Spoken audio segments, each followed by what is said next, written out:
Hi hello friends, ಎಲ್ಲರಿಗೂ ನಮಸ್ಕಾರ. ನಾನು ಸೀತಾ. ನಮ್ಮ ಅಮ್ಮನ ಅಡುಗೆಗೆ ಸ್ವಾಗತ.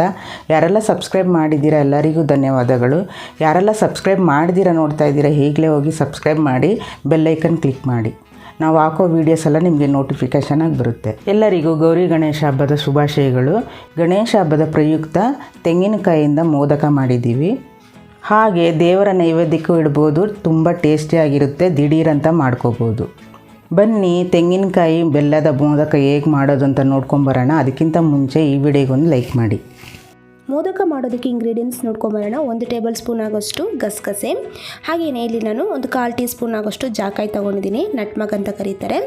ಹಾಗೆಯೇ ಒಂದು ಅರ್ಧ ಟೀ ಸ್ಪೂನ್ ಆಗೋಷ್ಟು ಏಲಕ್ಕಿ ಪುಡಿ, ಒಂದು ಅರ್ಧ ಕಪ್ ಆಗೋಷ್ಟು ಕಡಲೆ ಬೀಜ, ಹಾಗೆಯೇ ಒಂದು ಅರ್ಧ ಕಪ್ ಆಗೋಷ್ಟು ಬೆಲ್ಲನ ಸ್ಕ್ರೇಪ್ ಮಾಡಿ ಇಟ್ಕೊಂಡಿದ್ದೀನಿ, 1 ಟೀ ಸ್ಪೂನ್ ಆಗೋಷ್ಟು ತುಪ್ಪ, ಹಾಗೆಯೇ 1-2 ಕಪ್ ಆಗೋಷ್ಟು ತೆಂಗಿನಕಾಯಿನ ತುರಿದಿಟ್ಕೊಂಡಿದ್ದೀನಿ. ಮಾಡೋದು ಹೇಗೆ ಅಂತ ನೋಡೋಣ. ಮೊದಲು ಸ್ಟವ್ ಹಚ್ಚಿ ಒಂದು ಪ್ಯಾನನ್ನು ಇಟ್ಕೊಂಡಿದ್ದೀನಿ. ಇವಾಗ ಇದಕ್ಕೆ ನಾನು ಕಡಲೆ ಬೀಜನ ಫಸ್ಟು ಫ್ರೈ ಮಾಡ್ಕೊತೀನಿ. ಇದೇ ಥರನೇ ಕಡಲೆ ಬೀಜ ಕ್ರಿಸ್ಪಿ ಆಗಬೇಕು ನಮಗೆ ಪೌಡರ್ ಮಾಡೋದಕ್ಕೆ. ಅದಕ್ಕೆ ಇದೇ ಥರನೇ 1-2 ನಿಮಿಷ ಮೀಡಿಯಮ್ ಫ್ಲೇಮಲ್ಲಿ ಚೆನ್ನಾಗಿ ಫ್ರೈ ಮಾಡ್ಕೋಬೇಕು. ನೋಡೋದ್ರಲ್ಲ ಇವಾಗ ಕಲರ್ ಯಾವ ಥರ ಚೇಂಜ್ ಆಗಿದೆ ಅಂತ. ಇವಾಗ ಇದು ಸಿಪ್ಪೆನೆಲ್ಲ ನಾನು ಬಿಡಿಸಿ ಇಟ್ಕೊಂಡು ತಣ್ಣಗಾದ್ಮೇಲೆ ಇವಾಗ ಮಿಕ್ಸಿ ಜಾರಿಗೆ ಹಾಕ್ಕೊಂಡು ಇದನ್ನು ನಾನು ಪೌಡರ್ ಮಾಡ್ಕೊಂಡು ಬರ್ತೀನಿ. ಇವಾಗ ನೋಡಿದ್ರಲ್ಲ ಇದೇ ಥರನೇ ಚೆನ್ನಾಗಿ ಪೌಡರ್ ಮಾಡಿಕೊಂಡ್ರೆ ಸಾಕಾಗುತ್ತೆ. ಇವಾಗ ಒಂದು ಪ್ಯಾನ್ ಇಟ್ಕೊಂಡಿದ್ದೀನಿ. ಇವಾಗ ಇದಕ್ಕೆ ನಾನು ತುಪ್ಪನ ಹಾಕ್ಕೊತಾ ಇದ್ದೀನಿ. ಇವಾಗ ನಾನಿಲ್ಲಿ ತುಪ್ಪ ಎಲ್ಲ ಕರಗಿದ ಮೇಲೆ ಇವಾಗ ಇದಕ್ಕೆ ನಾನು ಗಸಗಸೆನ ಹಾಕ್ಕೊಂಡಿದ್ದೀನಿ, ಪಾಪಿ ಸೀಡ್ಸ್ ಅಂತ ಕರೀತಾರೆ. ಇವಾಗ ಇದನ್ನು ಲೈಟಾಗಿ ಫ್ರೈ ಮಾಡ್ಕೋಬೇಕು. ನೋಡಿದ್ರಲ್ಲ ಇವಾಗ ಲೈಟಾಗಿ ಫ್ರೈ ಮಾಡ್ಕೊಂಡಿದ್ದಾದಮೇಲೆ ಹಾಗೆಯೇ ನಾನು ತೆಂಗಿನಕಾಯಿನ ತುರಿದಿಟ್ಕೊಂಡಿದ್ನಲ್ಲ ಅದನ್ನು ಹಾಕ್ಕೊಂಡಿದ್ದೀನಿ. ಇವಾಗ ಈ ತೆಂಗಿನಕಾಯಿನ ನೀವು 1-2-3 ಪಲ್ಸು ಮಿಕ್ಸಿ ಜಾರಲ್ಲಿ ಮಾಡಿಕೊಂಡು ಹಾಕೋಬೋದು, ಚೆನ್ನಾಗಿರುತ್ತೆ. ಇವಾಗ ಇದೇ ಥರನೇ ನಾನು ತುಪ್ಪದಲ್ಲಿ ಚೆನ್ನಾಗಿ ಫ್ರೈ ಮಾಡ್ಕೊಂಡಿದ್ದೀನಿ. ತುಂಬ ಜಾಸ್ತಿನೂ ಫ್ರೈ ಆಗೋದು ಬೇಡ, ಸ್ವಲ್ಪ ಹಸಿ ವಾಸನೆ ಹೋಗೋವರೆಗೂ ಫ್ರೈ ಮಾಡ್ಕೊಂಡಿದ್ದಾದಮೇಲೆ ಬೆಲ್ಲನ ಹಾಕ್ಕೊಂಡಿದ್ದೀನಿ. ಬೆಲ್ಲ ನಿಮಗೆ ಸ್ವೀಟು ಸ್ವಲ್ಪ ಜಾಸ್ತಿ ಬೇಕು ಅಂದರೆ 3/4 ಕಪ್ ಆಗೋಷ್ಟು ಹಾಕೋಬೋದು, ಇಲ್ಲ ಲೈಟಾಗಿ ಬೇಕಂದರೆ ಅರ್ಧ ಕಪ್ ಕರೆಕ್ಟಾಗಿರುತ್ತೆ. ಇವಾಗ ಬೆಲ್ಲ ಎಲ್ಲ ಕರಗಬೇಕು, ಸಾಫ್ಟ್ ಆಗಬೇಕು. ಇವಾಗ ಇದೇ ಥರನೆಲ್ಲ ಬೆಲ್ಲ ಎಲ್ಲ ಚೆನ್ನಾಗಿ ಕರಗಿದ ಮೇಲೆ ನೋಡಿದ್ರಲ್ಲ ಇವಾಗ ಯಾವ ಥರ ಆಗಿದೆ ಅಂತ.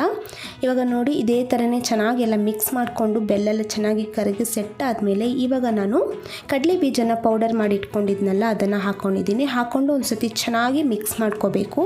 ಎಲ್ಲ ಕರೆಕ್ಟಾಗಿ ಚೆನ್ನಾಗಿ ಒಂದು ಸತಿ ಮಿಕ್ಸ್ ಮಾಡ್ಕೊಂಡಿದ್ದಾಗಿದೆ ಅಂದರೆ ರೆಡಿಯಾಗಿದೆ. ತುಂಬ ಜಾಸ್ತಿನೂ ಫ್ರೈ ಮಾಡೋಕ್ಕೆ ಹೋಗಬೇಡಿ. ಇವಾಗ ಇದೆಲ್ಲ ಚೆನ್ನಾಗಿ ಸಾಫ್ಟಾಗಿ ಎಲ್ಲ ಕರೆಕ್ಟಾಗಿ ಸೆಟ್ಟಾಗಿ ರೆಡಿಯಾಗಿದೆ. ಇವಾಗ ನಾನು ಏಲಕ್ಕಿ ಪುಡಿ ಹಾಕ್ಕೊಂಡಿದ್ದೀನಿ, ಹಾಗೆಯೇ ಜಾಕಾಯಿ ಪುಡಿನ ಹಾಕ್ಕೊಂಡು ಒಂದು ಸತಿ ಮಿಕ್ಸ್ ಮಾಡಿಕೊಂಡ್ರೆ ಮೋದಕ ಮಾಡೋದಕ್ಕೆ ಕರೆಕ್ಟಾಗಿ ರೆಡಿಯಾಗಿದೆ.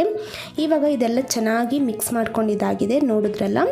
ಇವಾಗ ಮಾಡೋದು ಹೇಗೆ ಅಂತ ನೋಡೋಣ. ಇವಾಗ ಇದು ತುಂಬ ತಣ್ಣಗಾಗೋದಕ್ಕೂ ಬಿಡಬೇಡಿ, ಲೈಟಾಗಿ ಬಿಸಿ ಇರಬೇಕು. ಇವಾಗ ಇದೇ ಥರನೇ ನಾವು ಮೋದಕ ಮಾಡುವಂತಹ ಮೋಲ್ಡ್ ಬರುತ್ತಲ್ಲ, ಈ ಥರ ಮೋಲ್ಡಲ್ಲಿ ಸ್ವಲ್ಪ ತುಪ್ಪನ ಹಾಕ್ಕೊಂಡಿದ್ದೀನಿ. ಇವಾಗ ಇದನ್ನು ಕ್ಲೋಸ್ ಮಾಡಿಕೊಂಡು ಇದೇ ಥರನೇ ಒಳಗಡೆ ಹಾಕ್ಕೊಂಡು ನಾವು ಪ್ರೆಸ್ ಮಾಡಿ ಹಾಕ್ಕೋಬೇಕಾಗುತ್ತೆ. ಆವಾಗ ಚೆನ್ನಾಗಿ ಬರುತ್ತೆ ಶೇಪು. ಇವಾಗ ಇದೇ ಥರನೇ ನಾನು ಎಲ್ಲನೂ ಹಾಕ್ಕೊಂಡು ಸ್ವಲ್ಪನೇ ಹಾಕ್ಕೊಂಡು ಈ ಥರ ಪ್ರೆಸ್ ಮಾಡ್ಕೊತಾ ಇದ್ದೀನಿ.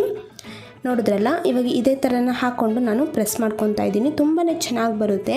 ನೀವು ಈ ಥರ ಗಣೇಶ ಹಬ್ಬಕ್ಕೆಲ್ಲ ಮಾಡಿ ದೇವರಿಗೆ ನೈವೇದ್ಯವಾಗಿ ಈ ಥರ ಇಡ್ಬೋದು, ತುಂಬ ಚೆನ್ನಾಗಿರುತ್ತೆ. ಹಾಗೆಯೇ ಈಸಿಯಾಗಿ ಮಾಡ್ಕೋಬೋದು.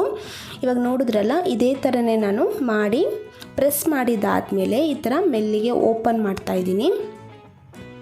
ಇವಾಗ ಇದನ್ನೆಲ್ಲ ಓಪನ್ ಮಾಡಿದಾಗ ನೋಡಿದ್ರಲ್ಲ ಎಷ್ಟು ಚೆನ್ನಾಗಿ ಬಂದಿದೆ ಶೇಪ್ ಅಂತ.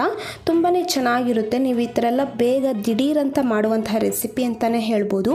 ಇವಾಗ ಇದೇ ಥರನೇ ನಾನು ಎಲ್ಲನೂ ಮಾಡಿ ಇಟ್ಕೊತೀನಿ. ತುಂಬಾ ಈಸಿಯಾಗಿ ಮಾಡುವಂತಹ ರೆಸಿಪಿ, ತುಂಬ ಚೆನ್ನಾಗಿರುತ್ತೆ. ಇವಾಗ ನೋಡಿದ್ರಲ್ಲ ಇದೇ ಥರನೇ ನಾನು ಎಲ್ಲನೂ ಮಾಡಿ ಇಟ್ಕೊತಾ ಇದ್ದೀನಿ. ಹಾಗೆಯೇ ನಿಮಗೆ ಈಸಿ ರೆಸಿಪೀಸ್ ಏನಾದರೂ ಬೇಕು ಅಂದರೆ ಕಮೆಂಟ್ ಸೆಕ್ಷನಲ್ಲಿ ಕಮೆಂಟ್ ಮಾಡಿ, ನಾವು ಅದನ್ನು ಮುಂದಿನ ವೀಡಿಯೋದಲ್ಲಿ ಅಪ್ಲೋಡ್ ಮಾಡ್ತೀವಿ. ನಿಮಗೆ ಯಾವ ಥರ ರೆಸಿಪೀಸ್ ಬೇಕಂದ್ರೂ ಸಹ ಕಮೆಂಟ್ ಮೂಲಕ ತಿಳಿಸಿ. ಇವಾಗ ಇದೇ ಥರ ನೋಡಿ ಫ್ರೆಂಡ್ಸ್, ನಾನು ಎಲ್ಲನೂ ಮಾಡಿ ಸರ್ವಿಂಗ್ ಪ್ಲೇಟಲ್ಲಿ ಮಾಡಿ ಇಟ್ಕೊಂಡಿದ್ದೀನಿ. ತುಂಬಾ ಚೆನ್ನಾಗಿ ಬರುತ್ತೆ. ಇವಾಗ ಇಲ್ಲಿ ನಾನು ತಗೊಂಡಿರುವಂತಹ ಇಂಗ್ರೀಡಿಯೆಂಟ್ಸಲ್ಲಿ ಕರೆಕ್ಟಾಗಿ 5 ಬಂದಿದೆ. ನಮ್ಮದು ಸ್ವಲ್ಪ ದೊಡ್ಡದಾಗಿತ್ತು ಮೋಲ್ಡು, ಅದಕ್ಕೆ ಚಿಕ್ಕದು ಮೋಲ್ಡ್ ಅಂದರೆ ಒಂದು 10 ಆದರೂ ಬರುತ್ತೆ. ತುಂಬಾ ಚೆನ್ನಾಗಿರುತ್ತೆ. ನೀವು ಸಹ ಮನೇಲಿ ಒಂದು ಸತಿ ಟ್ರೈ ಮಾಡಿ ಹೇಗೆ ಬಂತು ಅಂತ ಕಮೆಂಟ್ ಮೂಲಕ ತಿಳಿಸಿ. ಹಾಗೆಯೇ ನಮ್ಮ ಅಮ್ಮನ ಅಡುಗೆ ಚಾನಲ್ನ ಸಬ್ಸ್ಕ್ರೈಬ್ ಮಾಡ್ಕೊಳ್ಳಿ, ಪಕ್ಕದಲ್ಲಿ ಬರುವ ಬೆಲ್ ಐಕನ್ನ ಕ್ಲಿಕ್ ಮಾಡ್ಕೊಳ್ಳಿ. ಈ ವಿಡಿಯೋ ನೋಡಿರುವ ಎಲ್ಲ ವೀಕ್ಷಕರಿಗೂ ಧನ್ಯವಾದಗಳು.